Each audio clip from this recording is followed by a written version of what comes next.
Hi friends, मैं परविंदर खारे। Friends, आज की यह हमारी गेम है युवराज सिंह राजपूत जी की वीडियो रिकमेंडेशन। जिस गेम के ऊपर उन्होंने मुझसे वीडियो बनाने के लिए कहा है फ्रेंड्स, वो है मैग्नस कार्लसन की। लेकिन मैग्नस कार्लसन की कब? सन 2002 की, यानी कि मैग्नस कार्लसन उस समय सिर्फ बच्चे थे, लेकिन चेस में नहीं थे। उस समय भी उनकी रेटिंग 2148, अच्छे अच्छे खिलाड़ियों से ज़्यादा। खैर, इस टूर्नामेंट में उनका मुकाबला हुआ तुर गुलब्रेंसन से। तो फ्रेंड्स, ये नॉर्वे को ही रिप्रेजेंट करते हैं। 1990 उनकी भी रेटिंग थी, बुरी रेटिंग तो नहीं कही जा सकती उनकी भी। E4 के साथ यहाँ कार्लसन ने शुरू किया।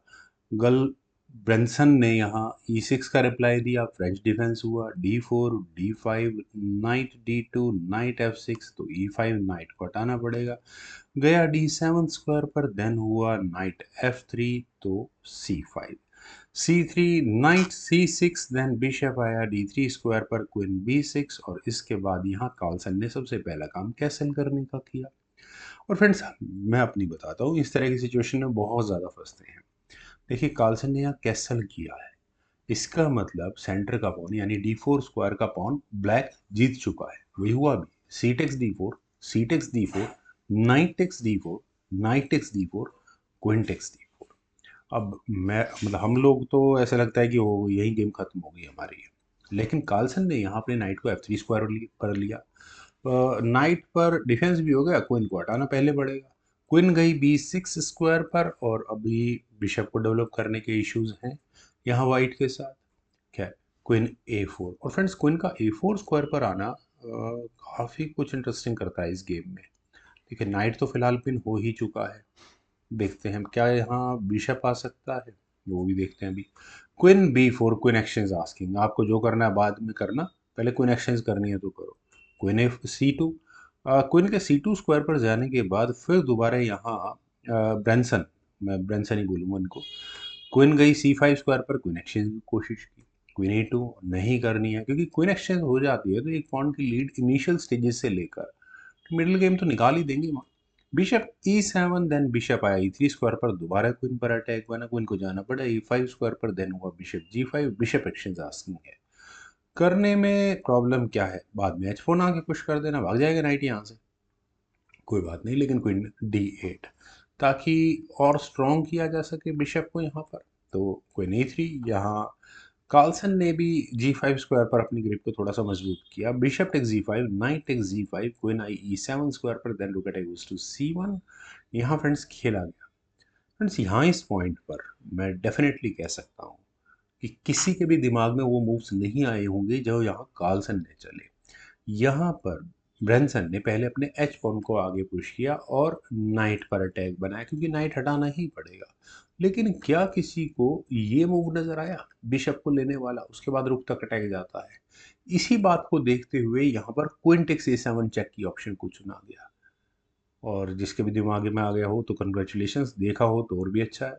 रुक टेक्स A7 अगर यहाँ ब्लैक करता है तो रुक टेक्स C8 चेक होगा। इस चेक मेट से बचने के लिए क्वीन फोर्स जाती है बीच में लगाना, रुक टेक्स D8 चेक होगा, किंग टेक्स D8 होने के बाद knight takes F7 check, forking rook and king, तो किंग E7 होगा, देन नाइट टेक्स H8, और सेफली वाइट का नाइट बाहर भी निकल जाएगा।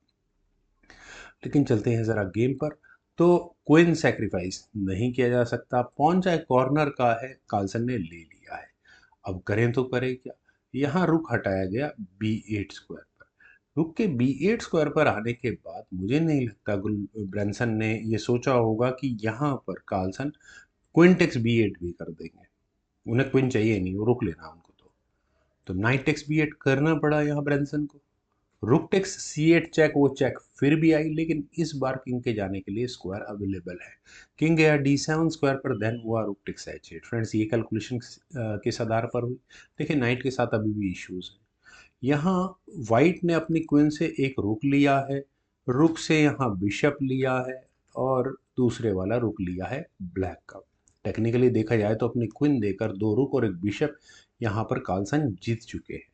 हाँ, नाइट पर अटैक लगा हुआ है, ब्लैक भी यहाँ नाइट पर अटैक लगा रहा है, तो वो भी ठीक है, दोनों ने अपने नाइट्स को बचाया। नाइट C6, तो नाइट F3, F6 अब खेला गया। पॉन्स का एडवांटेज डेफिनेटली ब्लैक के पास है, और वीक पॉन स्ट्रक्चर क्या यहाँ ए और बी फाइल में माना जा सकता है वाइट का, शायद। खैर, बिशप आया B5 स्क्वायर पर। फ्रेंड्स ये मूव इंटरेस्टिंग है, नाइट फिलहाल के लिए ज़रूर पिन है, और वाइट के साथ दिक्कत है कि वो अपना रुक गेम में वापस लाए तो लाए कैसे। F-Take C5 खेला गया, और फ्रेंड्स अब F-Take C5 के बाद बहुत कुछ मिलने लगा है। देखिए, नाइट डायरेक्टली चाहे तो E5 पॉन को ले सकता है और चेक दे सकता है, क्योंकि वहाँ पर आपको नाइट पिन दिखाई दे रहा है। और एक बार अगर ये जो नाइट एलिमिनेट हो जाए ना बोर्ड से, तो दो रुक और बिशप के सामने क्वीन होगी ब्लैक की। खैर, बिशप टेक C6 चेक चुना, हटाया उसको वहाँ से। अब क्या करेंगे, देखिए किंग टेक C6 में भी वही होता है, यहाँ बी टेक C6 को चुना गया, ठीक है, पॉन को इंटैक्ट रखा गया। नाइट टेक C5 चेक के साथ किंग गया D6 स्क्वायर पर, देन हुआ रुक E1, और फ्रेंड्स रुक के E1 स्क्वायर पर आने के बाद चलिए नाइट पर डिफेंस हो चुका है। वाइट का रुक अभी भी थोड़ा स्ट्रगल करेगा, किंग गया C7 स्क्वायर पर, देन फ्रेंड्स क्या करें। रुक C1 एक ऑप्शन है यहाँ C6 स्क्वायर पर, पॉन पर अटैक बनाने के लिए, लेकिन सी पॉन ही आगे पुश हो जाएगा उससे, तो क्या है। यहाँ खेला गया G3, चलिए बैक रैंक चेकमेट का भी बचना ज़रूरी है। क्वीन आई B4 स्क्वायर पर, रुक पर अटैक बना, पॉन पर भी अटैक है, तो दोनों का डिफेंस रुक को E2 स्क्वायर पर ले जाकर हो गया। देन हुआ D4, कोई नहीं, हटा देते यार एक बार दोबारा इस रुक पर, मैं तो ऐसे ही मूव पसंद करता हूँ। कर रुक D8 यहाँ पर चुना गया। फ्रेंड्स रुक D8 किस लिए, फिर आया ये रुक सेक्रीफाइस, कार्लसन है पागल ही बिल्कुल। किंग टेक्स D8, अब हम तो कहें यार इतना मटेरियल वैसे अभी भी क्वीन सेक्रीफाइस की है, अगर तो और फिर तुम नया पंगा ले रहे हो, ये पंगा फिर भी कैलकुलेटेड है, क्योंकि अगर यहाँ किंग टेक्स D8 ब्लैक करता है तो नाइट टेक्स C6 चेक होगा, फॉकिंग किंग एंड क्वीन, आपको समझ में आ गया होगा ये तो। खैर, क्वीन हटानी पड़ी पहले, लेकिन इतनी देर में वाइट का रुक जरूर गेम में आ चुका है।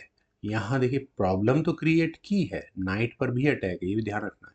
रुक D7 चेक खेला गया, किंग गया C8 स्क्वायर पर, देन हुआ रुक E4, और फ्रेंड्स रुक के E4 स्क्वायर पर आने के बाद मैं जिस गेम प्लान की बात कर रहा हूँ, मुझे यही कुछ मूव्स नज़र आते हैं। इस पॉइंट पर G5 की ऑप्शन बेटर थी, ताकि रुक F फाइल में जा ही ना पाए। खैर, यहाँ पर पहले खेला गया फ्रॉम हेयर C5, और C5 होने के बाद देखिए इश्यूज क्या आ चुके हैं। आपने नाइट की फायरिंग लाइन को बंद कर दिया है, खैर उसका फ़र्क भी नहीं पड़ता, क्योंकि रुक F4 तो फिर भी होना ही होना है, और अगले मूव में आपको ये चेकमेटिंग थ्रेट भी नज़र आ रही होगी। अब इस चेकमेट से बचे तो बचे कैसे, बचने का कोई तरीका है नहीं। गुलब्रेंसन ने यहाँ क्वीन टेक्स D7 किया, knight takes D7, king takes D7, and that's it, resignation, और कोई तरीका भी नहीं था इस गेम में बचने का। वेल फ्रेंड्स, काफ़ी अच्छी गेम थी युवराज सिंह राजपूत जी ने जो हमें बताई। मुझे उम्मीद है आप सभी लोगों को भी जरूर पसंद आई होगी, तो आप लोग वीडियो लाइक, शेयर, और यूट्यूब चैनल को अगर सब्सक्राइब नहीं किया तो प्लीज़ सब्सक्राइब जरूर करें। आपके कमेंट्स का मुझे बेहद इंतजार रहेगा। Thank you for watching and bye for now.